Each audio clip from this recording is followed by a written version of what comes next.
Holy smokes everyone, you have asked to give an update on the Australian housing market, so when my people ask, they get. And we have just got some new data to show that things are now starting to shift in the housing market, and things are going to be very different in 2022 than 2021. So let's not waste any time everyone, let's see what markets are the winners and what markets are the losers in Australia, and also get into what are some big risks that we will be facing and would need to overcome in 2022. Okay, so first things first, we've just got the latest CoreLogic data, and look at this, Australian property prices surged 22% last year. This is absolutely crazy growth everyone, but this is completely unsustainable, and we're not going to see anything like this in 2022. So Australian house prices went up for the 15th month in a row, rising by 1% in December. But the price growth is starting to decelerate as affordability is becoming a big issue. And like I warned about in 2021, I said that in early 2022, once all this stimulus is taken out of the housing market, once all these mortgage holidays come to an end, we're going to see a surge in listings in Melbourne and Sydney. And this is exactly what's happening now, everyone. So house prices went up by 1% in December, but what you're probably wanting to know is, how did your state fare, and what was the best performing state, and what is the worst performing state?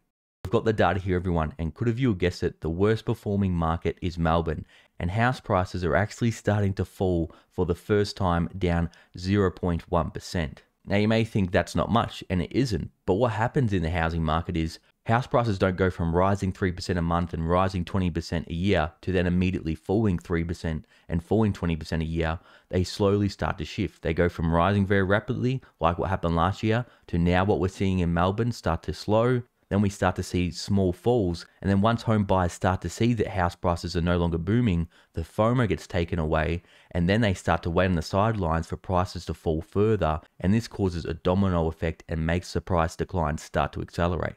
Second worst performer, Sydney, it was down 0.3%. And for those wanting to know as well, Melbourne was up 15% over the year, and Sydney is up a massive 25% over the year. Now, normally how the housing market generally works in Australia, because remember, the Australian housing market isn't one market. Every state has its own market, and every city in that state has its own market, and even suburbs can have markets as well. But in general, normally Melbourne and Sydney lead the market. For example, they're normally the first to rise, but then they're also normally the first to fall in the cycle. And for no surprise, we can see here Brisbane is going absolutely crazy, up 2.9%, and is up 27.4% annually. Now this is no surprise, I'm hearing from many family and friends from Melbourne and Sydney, they're leaving in droves, especially Melbourne and Victoria, since all the issues we've got going on here.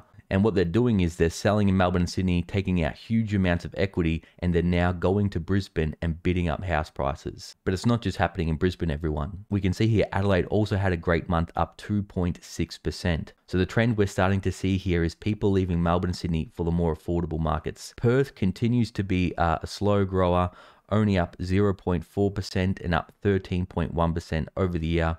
But I do think in 2021, we may see Perth turn around due to it being so affordable compared to the other capital city markets. We've got Hobart up 1% and 28% annualized. And really what we're seeing in Hobart is there's a really bad housing crisis. They've got a massive amounts of shortages for not just home buyers, but also renters. And this is driving prices up. But we can see in the data the price growth is starting to decelerate. Darwin, Australia's cheapest state, continues to slowly go up 0.6% for the month and 14.7% for the year. Canberra continues to be a strong performer and is now getting close to a $1 million mark. It was up 0.9% and it's up 24.9% for the year.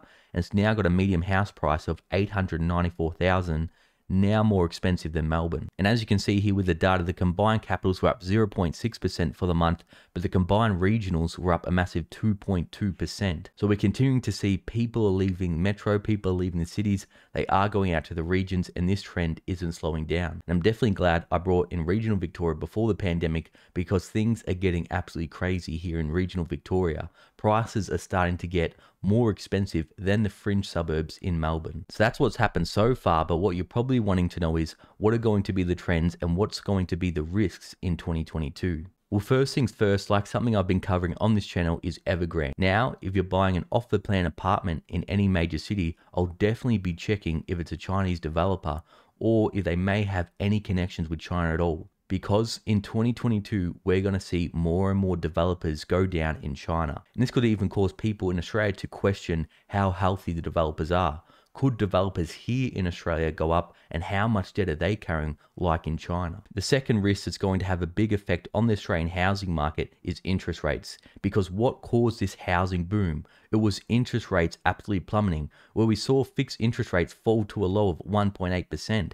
So when you factor in inflation, the banks were pretty much giving away money. But now what we're starting to see with many of the major banks, fixed interest rates are starting to go up. And the RBA is set to announce that it's going to be ending its quantitative easing, meaning they're going to reduce the amount of bonds they're buying, and that makes interest rates go up. They should be announcing this between February and March. And the RBA keeps saying, don't worry, there's no rate hike coming, but the banks obviously disagree, and the markets are pricing in that interest rates are going to go up much sooner than they say. And what's really a joke in Australia is they're saying the CPI annualized is only 3%. I think our CPI is more manipulated than in the United States. At least theirs says 6.8%.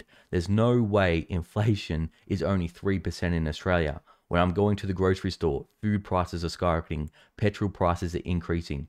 Also, housing costs, like we're seeing, are going up through the roof. So it'll be very interesting to see what the next CPI data release says. And like I was saying earlier, there's a surge in freshly advertised listings through to December, and that has been a key factor in taking some heat out of the Melbourne and Sydney housing market. So what we could see in 2022 is more forced sales. From all the people that are on property holidays, it's a slow process.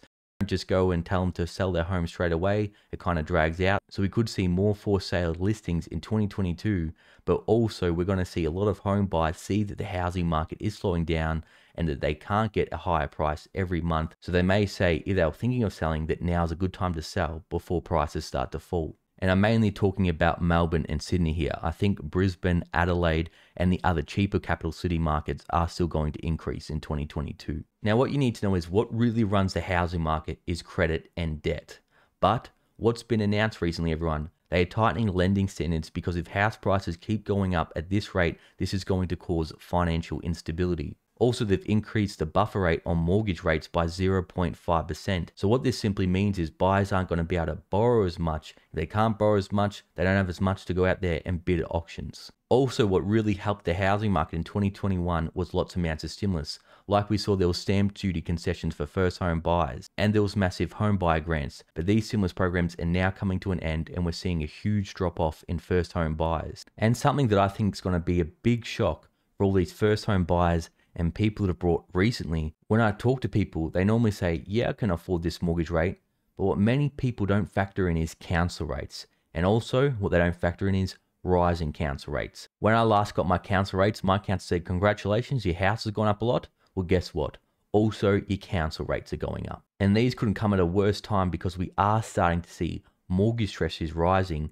And also, I think this is going to hit pensioners really hard because pensioners are on such a tight budget and pensioners own a lot of very expensive property. So even if they have no mortgage, their council rates may now be higher than what their mortgage originally was. So I think that's something we have to watch as well. So with all these risks mounting up and just simple affordability being such a big issue, I think what we'll see in 2022 is house prices falling a bit in Melbourne and Sydney and continued growth in more affordable markets. So everyone, you've been asking for an update on the Australian housing market, so I thought I would do this video. What do you think will happen to the Australian housing market this year? Let me know down below. Now, for all my loyal viewers and subscribers still watching, you're awesome. Thanks for watching. I'll see you in the next video.